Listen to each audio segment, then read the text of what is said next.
A silent room, a strict teacher, and an invisible student.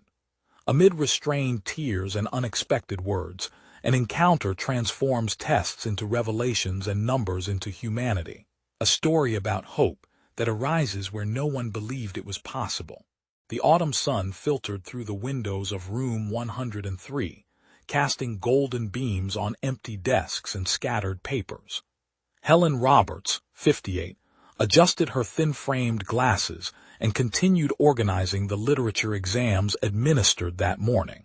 Her fingers, marked by more than 30 years of grading essays, moved with the precision of someone who knew well the weight of each assigned grade.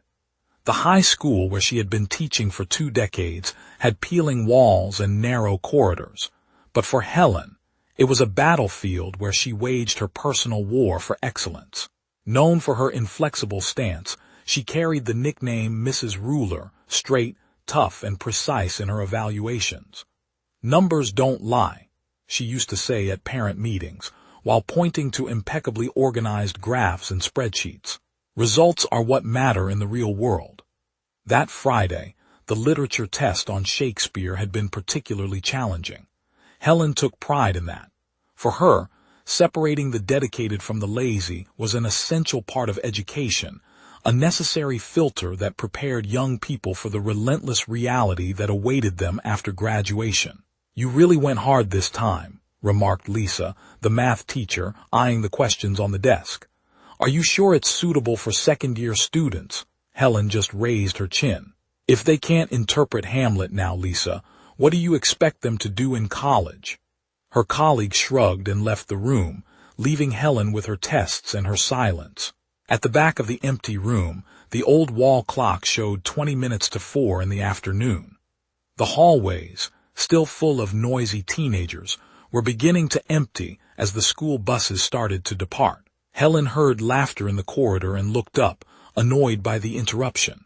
Through the ajar door, she saw a group of basketball team boys passing by. "Caleb's going to flunk again, I bet," one of them said, loud enough for her to hear. "That one has no future," replied another, followed by laughter. Helen felt a momentary discomfort but quickly returned to her notes. Deep down, she shared the same disbelief about Caleb Johnson. The 16-year-old black boy was almost a shadow in the room, always in the last corner, too quiet, with worn clothes and a distant look that she interpreted as disinterest. His grades were mediocre at best, and his essays superficial. Helen had already decided, without ever admitting it aloud, that Caleb was just another name that would be forgotten as soon as the school year ended. The bell rang, announcing the end of the school day. The last students hurried out, eager for the weekend. Helen remained, as always, alone with her stacks of work. That's when she noticed movement at the back of the room.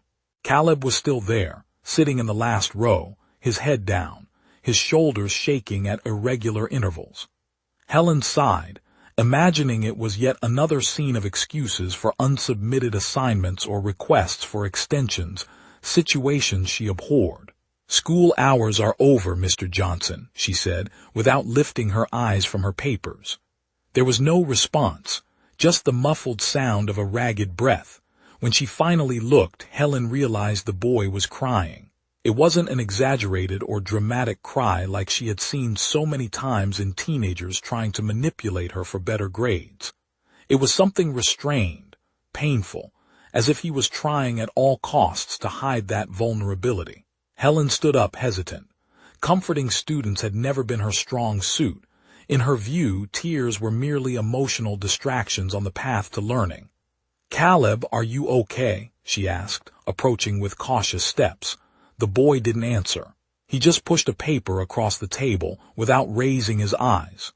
Helen recognized his literature test, which she had graded the previous night. She picked up the paper, expecting to find confirmation of his failure, another red mark to justify his tears. Instead, she froze. At the top of the page, written in her own red pen, was a number she rarely assigned, 100%. Helen blinked several times, checking the name in the header. Yes, it was Caleb Johnson's test. Every question answered with a depth that surprised her, every interpretation of Shakespeare revealing an understanding that went beyond memorization. How had she not noticed this potential before? "Caleb, you got a perfect score," she said, her voice choked with an emotion she didn't fully understand. "Why are you crying?" Slowly, as if carrying an immense weight, the boy lifted his face. His eyes, red and tear-filled, met hers for the first time in months. "Because nobody ever believed in me, teacher. Not even me." Those simple words hit Helen like a punch to the stomach. It was as if, suddenly, the artificial world of spreadsheets and grades she had built collapsed, revealing the human complexity she had ignored for so long. "What do you mean, Caleb?" she asked, pulling up a chair to sit face to face with him. The boy hesitated, as if afraid to share his story. Years of silence and invisibility had built high walls around him. "My mom works 2 jobs, teacher," he started, his voice low. "Cleaning at the hospital during the day and as a cashier at the supermarket at night. Since Dad left us 3 years ago, it has been difficult to pay the bills." Helen felt a lump in her throat. She had never asked about Caleb's family, never taken an interest in his life outside of school. "Many times the electricity is cut off at home," he continued, now staring at his own hands. "Last week it was like that. My mom had just paid for the school supplies you requested, and there wasn't enough left for the electricity bill." Helen remembered the literary analysis book she had required, an expensive volume she considered essential. How many sacrifices had that purchase cost? "On those nights, I study by candlelight in the cold kitchen," said Caleb, a small smile appearing between the tears. "I sit on the floor because the table is broken, and I read the library books. And I pray, teacher, I pray a lot." "What do you pray for, Caleb?" asked Helen, surprised by this spiritual side she never imagined in the quiet boy. "Lord, don't let me give up," he simply replied. "That's all I ask for every night." Helen felt her heart tighten. Suddenly, she understood that a test was not just a set of right or wrong answers. It was a human document, written with the sweat, tears, and hopes of the one taking it. That 100% at the top of Caleb's page was not just the highest grade in the class. It was the symbol of a victory against the literal and metaphorical darkness surrounding his life. "Why did you never say anything, Caleb? Why did you never ask for help?" The boy shrugged.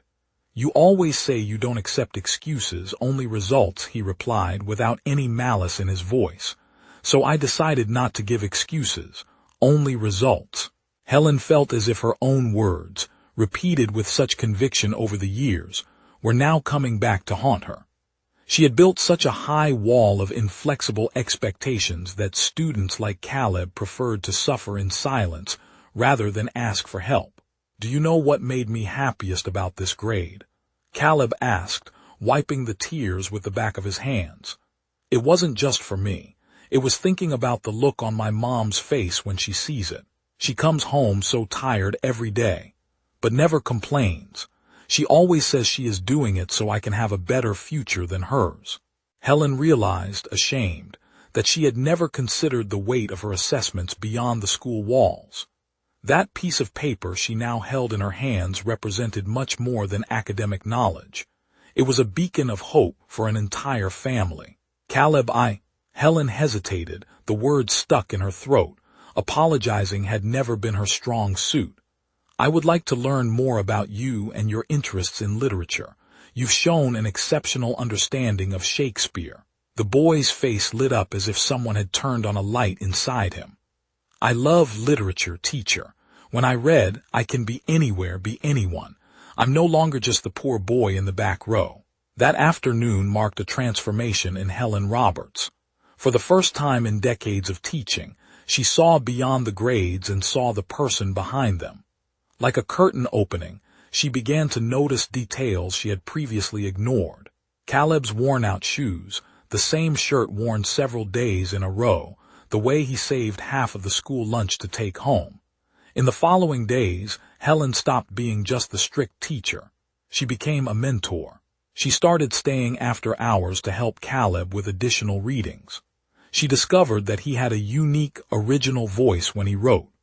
She encouraged him to enter essay contests, enrolled him in scholarship programs, and discreetly left forgotten books on his desk, disguised gifts so as not to hurt his pride. When other students mocked Caleb for his repeated clothes or his humble background, Helen, to everyone's surprise, became his fierce defender. Mr. Johnson's talent with words would put many professional writers to shame, she once declared, right in the middle of class, after hearing malicious comments. I suggest you spend more time honing your own skills instead of criticizing someone who is already far ahead. The room fell silent. It was the first time Miss Ruler defended a student with such passion. Each time Helen saw Caleb walking through the corridors with his old books and his increasingly confident posture, she remembered a biblical verse her own mother used to quote, but that she had forgotten over the years of academic rigidity. The light shines in the darkness, and the darkness has not overcome it. The seed planted that tearful afternoon blossomed. Within a few months, Caleb went from an invisible student to a standout. His essays began to win local competitions, then state ones. An essay on how classical literature echoed in contemporary realities caught the attention of a prestigious university, which offered him an interview for a full scholarship. At the end of the school year, the school organized a ceremony to award the best students. The auditorium was filled with parents, teachers, and students when Caleb Johnson's name was announced. Wearing a simple suit, borrowed from a neighbor, he stepped onto the stage with hesitant steps. The auditorium, previously noisy, fell completely silent. Even those who used to mock him seemed mesmerized by the transformation of the shy boy into a confident speaker. With a trembling voice, holding the certificate of academic excellence, Caleb said, "I studied by candlelight because there was no electricity at home, but I learned that the flame of God never goes out. It was that flame that brought me here." The silence was broken by applause that started timidly and grew until everyone was on their feet. Helen, in the front row, couldn't hold back her tears. For the first time in her career, she felt she had done more than teach literature. She had helped change a life. After the ceremony, Caleb's mother, a woman with calloused hands and a gentle smile, approached Helen. "Thank you for seeing my son, teacher," she said simply, gripping her hands, "for truly seeing him." Those words echoed in Helen's mind for years, completely transforming her approach to teaching. The spreadsheets remained organized, but now there was room for life stories, for understanding individual circumstances, for the humanity behind the numbers. Time passed. Helen retired after 4 decades of teaching, carrying with her stories of hundreds of students who passed through her classrooms. But none had touched her heart like that of Caleb Johnson. 10 years after that transformative afternoon, she received a letter. The simple envelope contained a photograph of a smiling Caleb, wearing a graduation gown from the College of Arts. On the back, a handwritten message in the handwriting she would recognize anywhere. "I studied by candlelight, but today I shine with his light. Thank you for kindling the first flame, Professor Roberts." Helen let the tears flow freely as she caressed the photograph. In that moment, she understood that her mission as a teacher had never been just to teach literature, but to recognize the divine spark in young people whom the world insisted on ignoring. And perhaps, she thought with a smile, that was the true meaning of education, not just imparting knowledge, but illuminating paths that seemed doomed to darkness.